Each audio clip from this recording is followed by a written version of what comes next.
Bapak Ibu lan para sedherek sugeng pepanggihan wonten dalan Padang inggih edisi dinten Senin 21 Desember taun 2020. Salam wonten ing patunggalanipun Gusti Yesus Kristus lan mugi rahmatipun Allah Sang Rama tuwin Gusti Yesus Kristus wonten ing kula lan panjenengan sami. Sadèrèngipun kita nampi pangandika wonten ing dalan Padang dinten menika, sumangga sami sembahyang langkung rumiyin. Duh Allah Rama kawula kasuwargan, samangke kawula ngaturaken panuwun awit saking yen paduka nganti kawula sedinten muput saking enjing ngantos wanci menika kawula ngancik mirengaken wedharing sabda. Kawula nyuwun pepadang saking paduka Duh Gusti supados kawula mangertosi kersa paduka wonten ing pangandika ingkang dados dalan padang. Matur nuwun Rama, ing asmanipun Gusti Yesus kawula ndedonga. Amin. Ibu bapak lan para sedherek, ngancik kita sami badhe mahargya Natal, mengeti Natal. Jejering pangandika wonten ing dinten menika, nyawaku ngluhurake Gusti Allah, nyawaku ngluhurake Gusti Allah. Sinebut wonten ing Injil Lukas setunggal ayat 26 ngantos 28, Lukas setunggal ayat 26 ngantos 28 mekaten. Nyawaku ngluhurake pangeran lan atiku bungah marga saka Allah juru slametku, sebab panjenengane wis ngudani asoring abdine.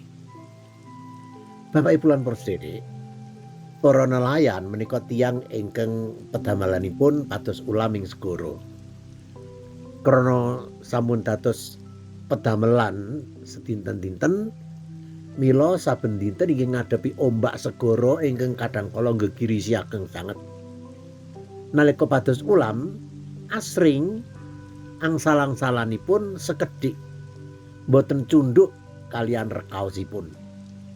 Ewa semanten tetep dipun lampahi terus boten nate nglokro, kepara tetep saged ngaturaken panuwun dhateng Allah, saged slamet ndarat malih boten kegulung ombak. Nah, Bapak Ibu lan para sedherek, sabda ing Inggil mila peranganing pepujanipun Maryam ingkang sampun ngandhek nalika pepanggihan kelayan Elisabet. Pepujian wau nelakaken bludaking manahipun. Ing sekawit Maryam kodheng manah dene prawan kok pinaringan warta badhe ngandhek. Saestu sesampunipun menika kelampahan, lajeng nyuwani Elisabet sederek sepuhipun ingkang ugi saweg ngandhek jabang bayi Yokanan. Kabinganipun kalih pawestri wau pinanggih ing ngriku.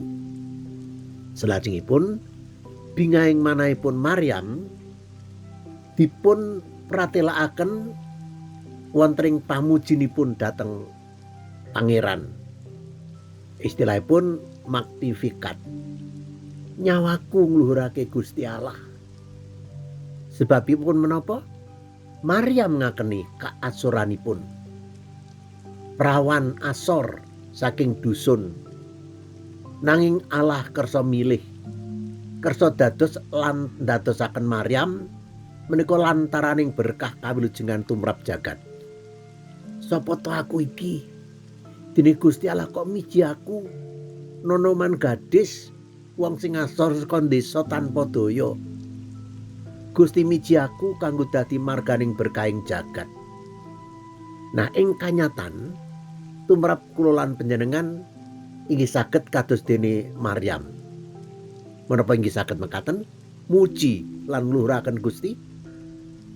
Sinten to kula lan panjenengan ing ngersanipun Gusti?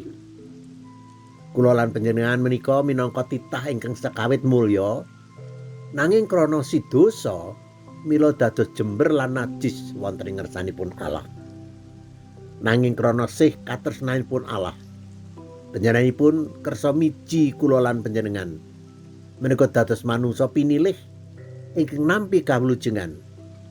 Dosa lan kenajisan kita dipun busek, dipun apunteni dening Allah wonten ing Sang Kristus Yesus. Menika kabingan ageng, linangkung kabingan kita.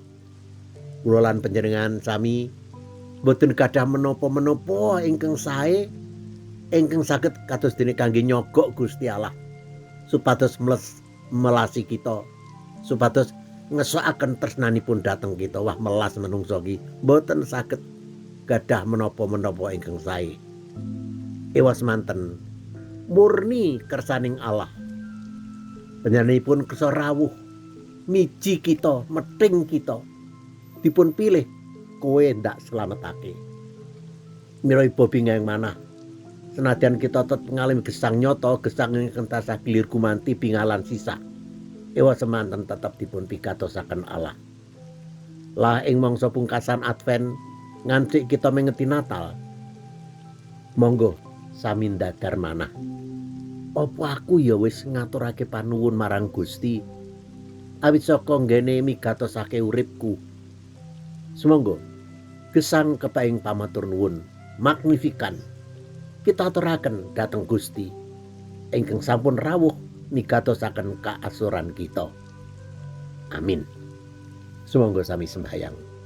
Matur nuwun Gusti paduka ngentaken kawula bab kabingahan anggen paduka migatosaken kawula. Samangke kawula nyuwun panuntun paduka kangge lestari bebingah awit saking pakaryan paduka ingkang migatosaken kawula. Nyuwun pangendi paduka kangge lampahing kabingahan menika Gusti. Manah kawula kacawisna dening Sang Roh Suci ngantos kawula mangertos kedah kados pundi gesang kawula. Tan liya inggih kepaing atur panuwun nuntuna gesang kawula ingkang kawula alami, kekantunaning gesang kawula paduka reksa. Dalu mangke yen kawula ngaso paduka reksa ugi. Barang darbek kawula ing griya menika anak-anak kawula, tiyang sepuh kawula, semah kawula paduka berkahi. Berkana ingkang sakit, ngiyarna ingkang ringkih Gusti. Lamaran rah kurbanipun Gusti Yesus kawula ndedonga. Amin.